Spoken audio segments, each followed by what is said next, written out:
here. I hope you guys had a really nice weekend. Yesterday was so beautiful, and we took a long walk and went down and looked at the waves, which were huge, and it was just a really great family day.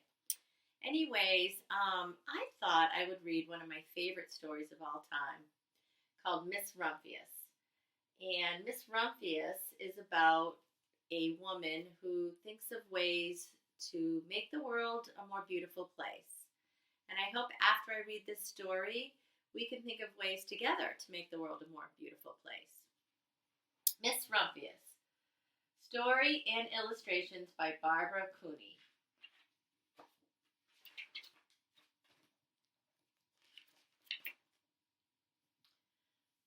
The lupine, that's a type of flower, the lupine lady lives in a small house overlooking the sea. In between the rocks around her house grow blue and purple and rose-colored flowers. The lupine lady is little and old, but she has not always been that way. I know because she is my great aunt, and she told me so.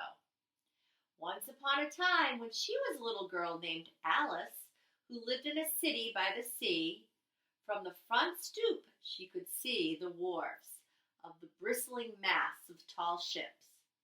Many years ago, her grandfather had come to America on a long sailing ship. Now he worked in a shop at the bottom of the house, making figureheads for the prows of ships and carving out of wood to put on the ships. For Alice's grandfather was an artist. He painted pictures, too, of sailing ships and places across the sea.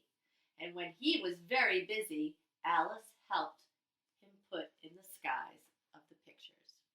And there's Alice.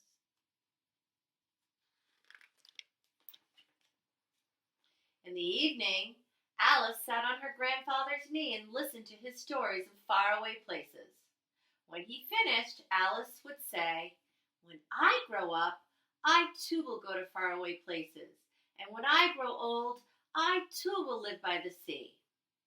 "That is all very well, little Alice," said her grandfather, "but there is a third thing you must do." "What is that?" asked Alice. "You must do something to make the world a more beautiful place," said her grandfather. "All right," said Alice, but she did not know what that could be. In the meantime, Alice got up, washed her face, ate her porridge for breakfast. She went to school and came home, did her homework, and pretty soon she was grown up.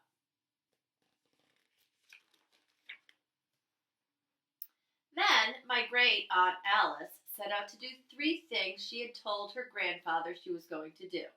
She left home and went to live in another city far from the sea and salt air.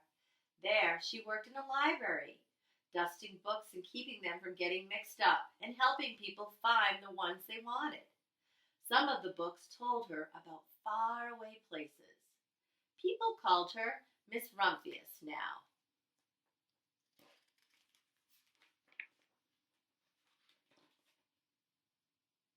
Sometimes she went to the conservatory in the middle of the park. When she stepped inside on a wintry day, the warm and moist air wrapped itself around her, and the sweet smell of jasmine filled her nose. "This is almost like a tropical isle," said Mrs. Rumphius, "but not quite." So this conservatory is one where they have flowers and trees, and it's like a hothouse for plants, not like the musical one that you guys go to. And there's the inside of it.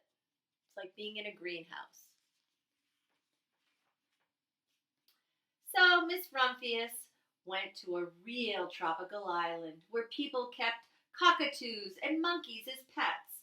She walked along beaches picking up beautiful shells. One day she met the Bapa Raja, king of a fishing village. "You must be tired," he said. "Come into my house and rest." So Miss Rumphius went in and met the Baba Raja's wife. The Baba Raja fetched a green coconut and cut a slice off the top so that Miss Rumphius could drink the coconut water inside. Before she left, the Baba Raja gave her a beautiful mother-of-pearl shell on which he had painted a bird of paradise, and the words, "You will always remain in my heart." "You will always remain in mine too," said Mrs. Rumphius.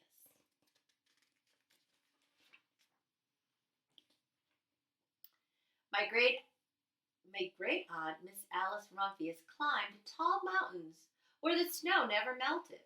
She went through jungles and across deserts. She saw lions playing and kangaroos jumping, and everywhere she made friends she would never forget. Finally, she came to the land of the lotus eaters. There, getting off a camel, she hurt her back. "What a foolish thing to do," said Miss Rumphius. "Well, I have certainly seen faraway places. Maybe it's time to find my place by the sea." And it was, and she did.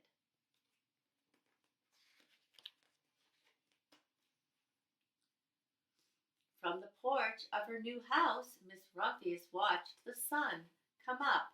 She watched it cross the heavens and sparkle on the water, and she saw it set in glory in the evening. She started a little garden among the rocks that surrounded her house. She planted a few flower seeds in the stony ground. Miss Rumphius was almost perfectly happy. "But there's still one thing I have to do," she said. "I have to do something to make the world more beautiful." But what? The world was already pretty nice, she thought, looking over the ocean.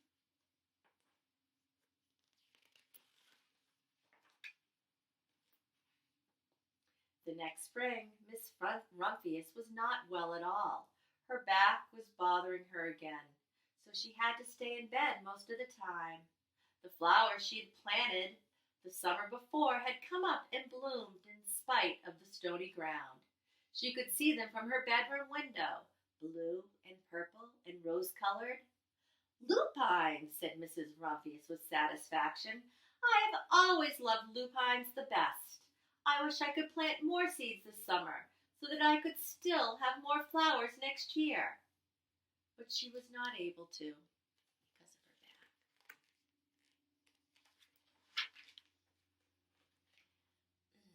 After a hard winter, spring came. Mrs. Rumphius was feeling much better. Now she could go take walks again. One afternoon she started to go up and over the hill, where she had not been in a long time. "I don't believe my eyes," she cried when she got to the top, for there, on the other side of the hill, was a large patch of blue and purple and rose-colored lupines. "It was the wind," she said, as she knelt in delight. "It was the wind that brought the seeds from my garden here, and the birds must have helped." And then Mrs. Rumphius had a wonderful idea.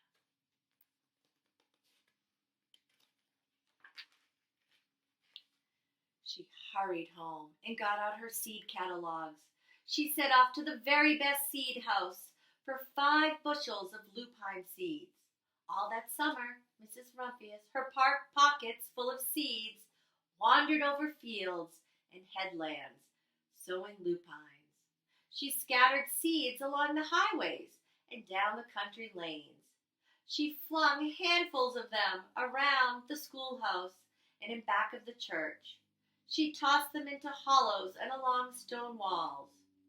Her back didn't hurt her anymore at all.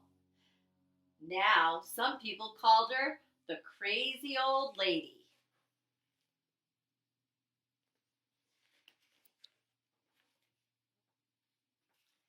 Next spring, there were lupines everywhere. Fields and hillsides were covered with blue and purple and rose-colored flowers.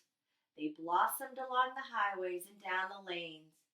Bright patches lay around the schoolhouse and in back of the church, and down in the hollows and along the stone walls grew the beautiful flowers. Mrs. Rumphius had done the third and the most difficult thing of all.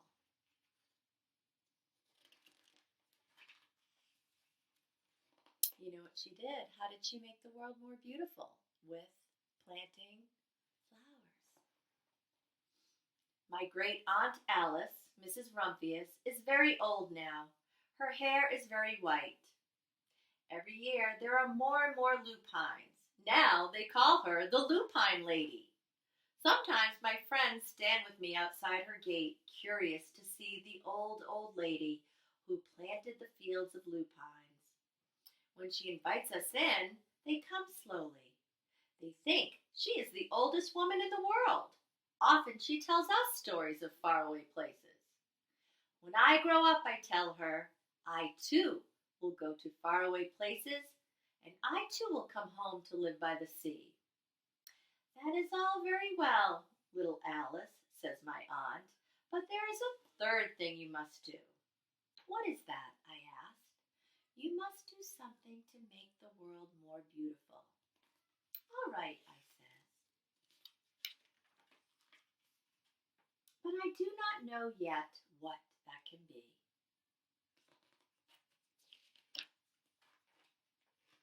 The end.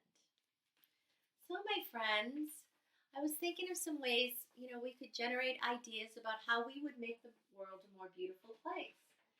And I'm going to try to upload these templates for you, maybe, or email them out. But it's very easy. You could even just type up something and say, to make the world more beautiful. And for some of my friends who want a challenge, they could list ways of making the world more beautiful.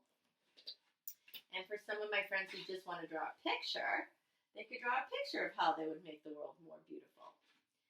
So I'm going to think of some ideas. I know that planting trees might be a great idea to make the world more beautiful. I think we could clean up garbage, which would make the world a more beautiful place. Doing acts of kindness for friends and family and citizens in your community would make the world a better place. Visiting an animal shelter and helping out could make the world a more beautiful place. Hanging bird feeders to attract birds to your yard could make the world a more beautiful place. So there's so many ideas you can think of out there to really help make the world more beautiful. Sometimes it could just be a painting, a piece of art. Sometimes it could be a song that you sing, because music makes the world more beautiful. So I'm thinking right now, just to do an example, I'm going to do planting trees, I think.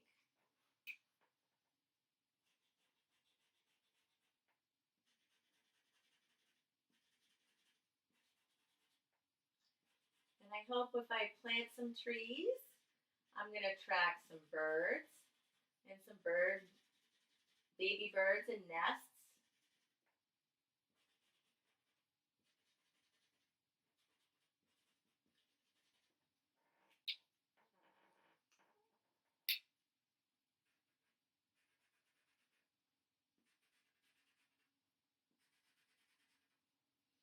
And right here I wrote, how would you make the world more beautiful?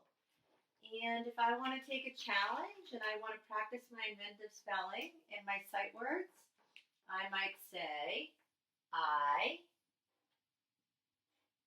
would, would,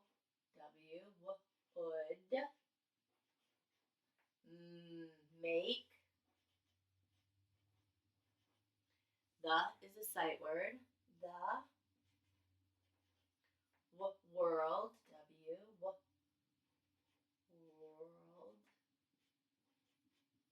more beautiful by planting trees. Now that's a pretty long sentence for my friends. That's a pretty long sentence for my friends. So if you want to modify this anyway, you can just do the picture, or you could just say, I would plant trees. So it's up to you and how you want to make this difficult or challenging or any way you want. Anyways, I thank you guys for joining in today. I will see you tomorrow. Okay, take care and have a great day. Bye-bye.